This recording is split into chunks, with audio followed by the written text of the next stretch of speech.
Hello everyone. ನಮ್ಮ ಈ ಪುಟ್ಟದಾದ ಕಿಚನ್ನಲ್ಲಿ ನಾವಿವತ್ತು ಪನ್ನೀರ್ ಮಸಾಲಾನ ಹೇಗೆ ಮಾಡೋದಂತ ತೋರಿಸ್ಕೊಡ್ತೀವಿ. ಮೊದಲಿಗೆ ನಾವು 4 ಟೊಮ್ಯಾಟೊ ಹಾಗೂ 4 ಈರುಳ್ಳಿಯನ್ನು ತಗೊಂಡಿದ್ದೀವಿ. ಇದನ್ನು ಟೊಮ್ಯಾಟೊ ಪ್ಯೂರಿ ಮಾಡ್ಕೊಳ್ಳಿಕ್ಕೆ ಸೊ ಅದನ್ನ ದೊಡ್ಡದಾಗಿ ಕಟ್ ಮಾಡ್ಕೋಬೇಕು, ದೊಡ್ಡ ಸೈಜಲ್ಲಿ. ಆಮೇಲೆ ಈರುಳ್ಳಿಯನ್ನು ಚಿಕ್ಕ ಸೈಜಲ್ಲಿ ಕಟ್ ಮಾಡ್ಕೋಬೇಕು. ಮೊದಲಿಗೆ ನಾವೀಗ ನೋಡಿ ಟೊಮ್ಯಾಟೊ ಅಲ್ಲಿ ಸೀಡ್ಸ್ ಇರುತ್ತಲ್ಲ ಅದನ್ನೆಲ್ಲ ರಿಮೂವ್ ಮಾಡ್ಕೊತಿದ್ದೀವಿ. ಹಾಗೂ ದೊಡ್ಡ ಸೈಜಿಗೆ ಕಟ್ ಮಾಡ್ಕೊಳ್ತಿದ್ದೀವಿ. ಆದರೆ ಈರುಳ್ಳಿಯನ್ನು ನೋಡಿ ತುಂಬ ಚಿಕ್ಕದಾಗಿ ಕಟ್ ಮಾಡ್ಕೋಬೇಕು. ಅದನ್ನ ಮೊದಲಿಗೆ ಈ ಥರ ಸೈಡಿಗೆ ಹಾರಿಜಾಂಟಲಾಗಿ ಕಟ್ ಮಾಡಿಕೊಂಡು ಆಮೇಲೆ ವರ್ಟಿಕಲ್ಲಾಗಿ ಒಂದು ಲೈನಲ್ಲೇ ಎಳಿಬೇಕು. ಈ ಥರ ಲೈನ್ ಎಳೆದು ಚಿಕ್ಕದಾಗಿ ಬರುತ್ತೆ. ಆವಾಗ ಇದಕ್ಕೆ ಇದು ಪನ್ನೀರ್ ಮಸಾಲೆಗೆ ಇಷ್ಟೇ ಚಿಕ್ಕದಿದ್ದರೆ ತುಂಬ ಟೇಸ್ಟಿಯಾಗಿರುತ್ತೆ. ಈಗ ನೋಡಿ ನಾವು ಟೊಮ್ಯಾಟೊ ಪ್ಯೂರಿಯನ್ನು ಮಾಡ್ಕೊತಿದ್ದೀವಿ ಮಿಕ್ಸರಲ್ಲಿ.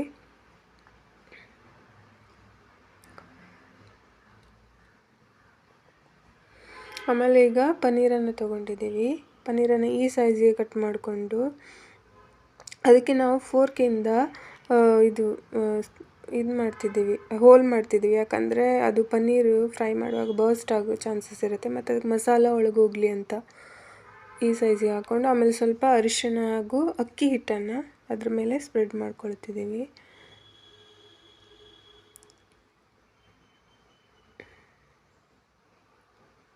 ನಿಮಗೆ ಬೇಡ ಅಂದರೆ ಸ್ಕಿಪ್ ಮಾಡ್ಬೋದು.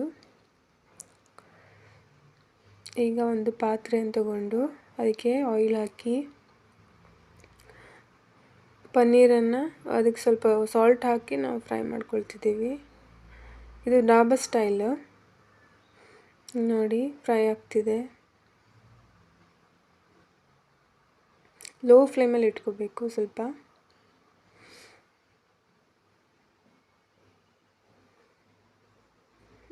ಅದು ತಳ ಹತ್ತತ್ತೆ, ಅದಕ್ಕೆ ಆವಾಗವಾಗ ಇದು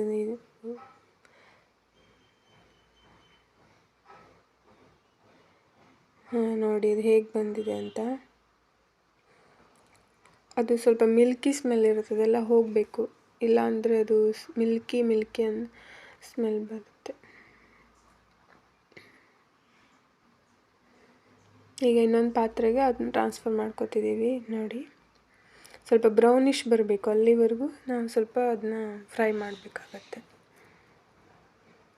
ಇದು ನೋಡಿ ಅದೇ ಆಯಿಲನ್ನು ಯೂಸ್ ಮಾಡಿಕೊಂಡು ಅದಕ್ಕೆ ನಾವು ಪಲಾವ್ ಎಲೆನ ಹಾಕ್ತಿದ್ದೀವಿ. ಒಂದು 3 ಪಲಾವ್ ಎಲೆ,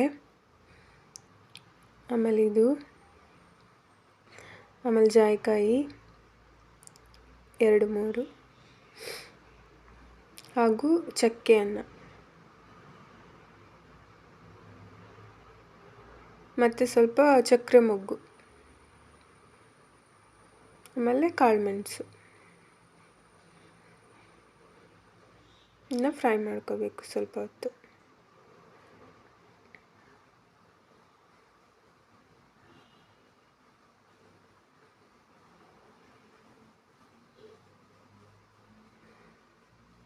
ಇದು ಸ್ವಲ್ಪ ಇದು ಮೆಣಸಿರುತ್ತಲ್ಲ, ಕೆಂಪು ಮೆಣಸು, ಅದನ್ನು ಹಾಕಬೇಕು 1-2. ಆಮೇಲೆ ಕಟ್ ಮಾಡ್ಕೊಂಡಿರೋ ಈರುಳ್ಳಿಯನ್ನು ಹಾಕೋಬೇಕು.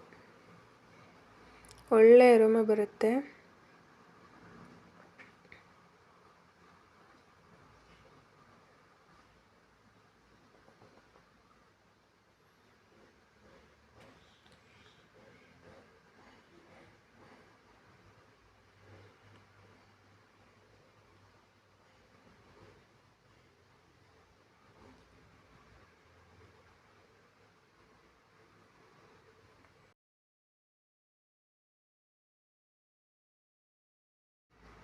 ಈಗ ನಾವು ಇದನ್ನು ಪನ್ನೀರನ್ನು ಹಾಕಿ ಅದಕ್ಕೆ ಸ್ವಲ್ಪ ಖಾರ ಪುಡಿ ಹಾಕ್ತಾಯಿದ್ದೀವಿ, ಕಾಶ್ಮೀರಿ ಖಾರ ಪುಡಿ.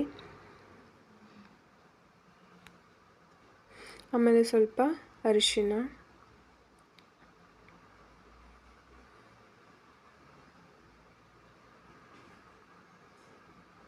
ಆಮೇಲೆ ಸ್ವಲ್ಪ ಸಾಂಬಾರು ಮಸಾಲ ಇರುತ್ತಲ್ಲ ಮನೆಯಲ್ಲಿ, ಅದನ್ನೇ ಸ್ವಲ್ಪ ಹಾಕಬೇಕು.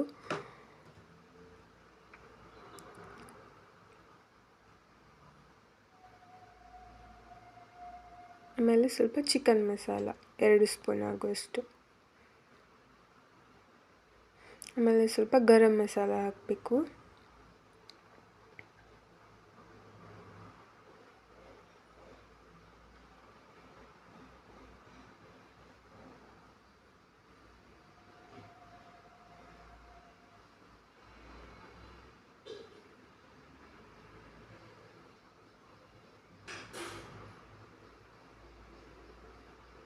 ಆಮೇಲೆ ಸ್ವಲ್ಪ ಎಷ್ಟು ಬೇಕು ರುಚಿಗೆ ತಕ್ಕಷ್ಟು ಸಾಲ್ಟನ್ನು ಹಾಕಬೇಕು.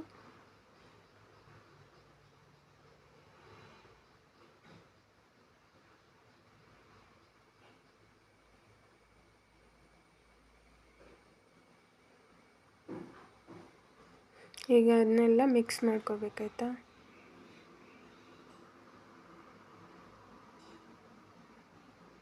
ಆಮೇಲೆ ಕರ್ಡನ್ನು ಹಾಗೆ ಹಾಕಬಾರ್ದು, ಅದನ್ನು ಸ್ವಲ್ಪ ಸ್ಮ್ಯಾಶ್ ಮಾಡಿಕೊಂಡು ಹಾಕಬೇಕು.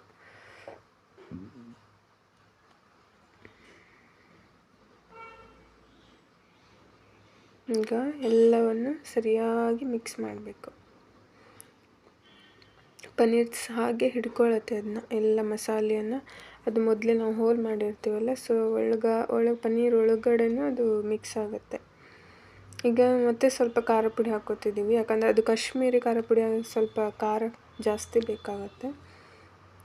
ನೋಡಿ ಹೇಗೆ ಬರ್ತಾಯಿದೆ ಪನ್ನೀರ್ ಮಸಾಲ, ತುಂಬ ಟೇಸ್ಟಿಯಾಗಿರುತ್ತೆ. ನೀವು ಮಾಡ್ಕೊಳ್ಳಿ ಮನೆಯಲ್ಲಿ, ಚಪಾತಿ ಜೊತೆ ಅನ್ನದ ಜೊತೆ ಎಲ್ಲ ನೀವು ತಿನ್ಬೋದು.